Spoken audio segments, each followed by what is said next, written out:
YouTube, so I'm back. It's been a really long time, but we're gonna be making this frontal wig that I remade out of some old bundles I had from a sew-in, and it came out like this. So yes, let's get into it. So first things first always is to sew down your frontal, and this is really gonna be a watch me do it video because I'm still learning myself, but I decided to, try to explain as you guys watch. So basically I put the wig cap on my head and I laid my frontal down on to where I would want it to be pulled down onto my head and get laid down. So I marked it in the back, in the middle, and I marked the wig cap too. So that middle T-pin had like some glitter highlighter on it, and my wig cap had some glitter highlighter on it, and I pinned it down so that it would lay flat exactly where I needed it to. Now in regards to sewing, for the frontal, I go through the frontal, through the wig cap, and then pull through, and the needle's coming towards me. However, for the bundles, I go the opposite way, and that's the best way to sew to get the flattest stitching.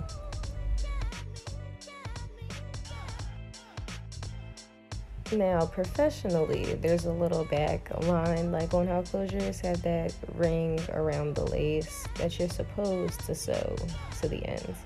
But my frontal was playing with me, and I sewed down the pieces I felt like I needed to be sewed, but you do have to be very careful because you can rip your lace.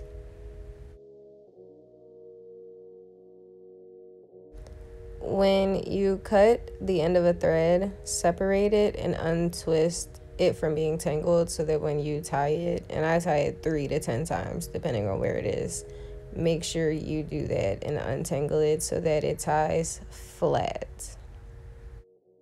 So I just went ahead and put the wig cap back on to make sure that when I cut it off, my frontal laid exactly where I wanted it to, and it did. So I went ahead and started putting the bundles in the back. Make sure you take a T-pin and stick it at the bottom of the wig cap so that it stays flat while you're sewing. Here's how the hair came out, all clean and ready to be sewed in. And yeah, I told you guys this is gonna be a watch me video. I did not want to cut my bundle, so I did double back on the stitching, which I do show you later in the video. I do have some close-ups of, me sewing and me flipping my tracks over and how I keep them flat. So stay tuned and watch the entire video, but I do not just, I don't know. I'm still learning how to film making my wigs, so my clips aren't always the best.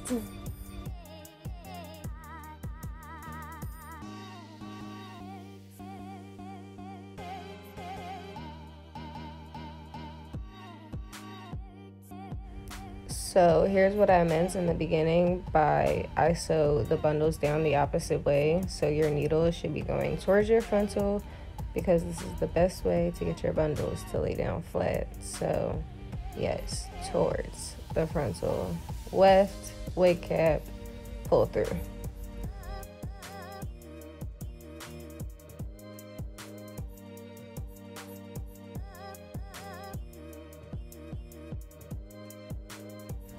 So here's the close-up of me flipping my track over.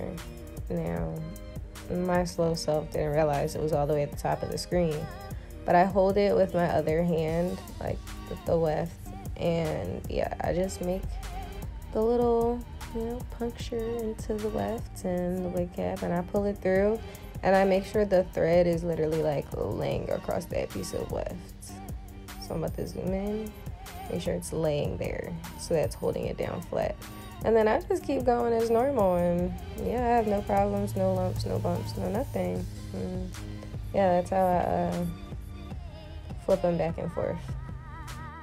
And once you get to the top, you're at your holy grail anchor piece that you sew across basically the frontal. Like, you want to make sure you get the weft and the wig cap and the frontal. Now, I'm not perfect, and I know I didn't get it for everywhere, but that's what you want to aim for. You tie that bad boy up like you see me doing right now, and it's basically ready to go once you cut that extra wig cap off from the frontal.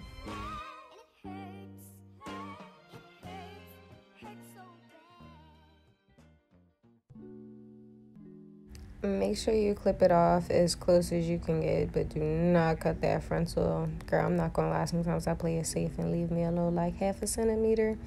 Call it a day.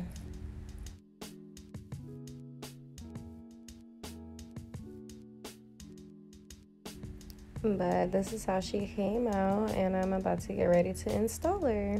So me and my girlfriend did these rough braids on my head. Don't judge me. Don't judge us. We tried. They were good enough to lay up under this wig because I still got it on. So I take the huge EcoBoost conditioning gel, not their pomade. I mean, you can use either one. And I lay down the fronts of my hair to make sure my wigs and the glues are not snatching up my edges, because, child, y'all know I need those. I will cry. And I'm just gonna do my ball cap method and let you guys watch.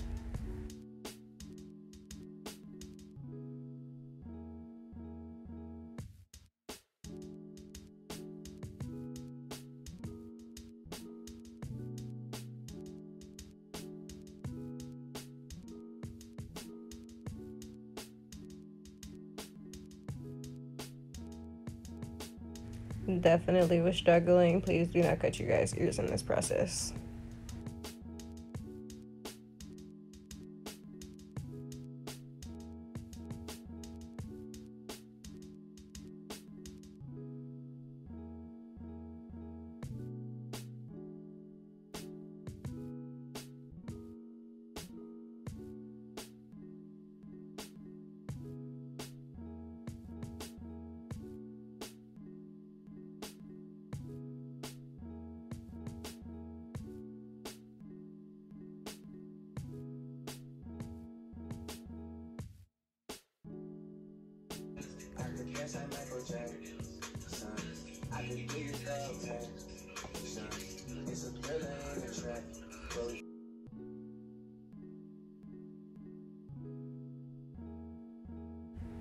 Once it feels dry, take hair scissors. I repeat, hair scissors. Do not use little kid scissors. You need hair scissors because they're very sharp and they're gonna get exactly to that close mark that you need them to get to.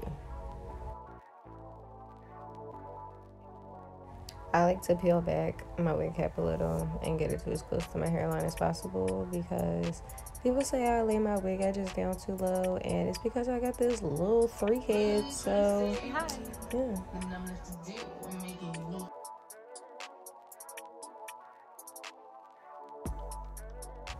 I don't know what I'm signaling y'all to do, but I'm assuming to apply your makeup so that your wig cap matches your forehead. But yeah, we're just gonna go ahead and add this wig onto my head.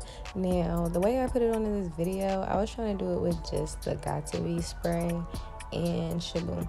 I did not like that at all, so I went and reverted back to my old way of doing it when I mixed the black Got2B gel with the spray. Like, you put some of the gel in a little tube on a little wig cap, the little cardboard piece that comes with it. That's what I usually do. Ghetto, right? But I don't care. Spray the spray on it and mix it up, and then I lay it down like that. Yeah, I tried this way. It laid down for this little video, y'all, but I was not feeling it.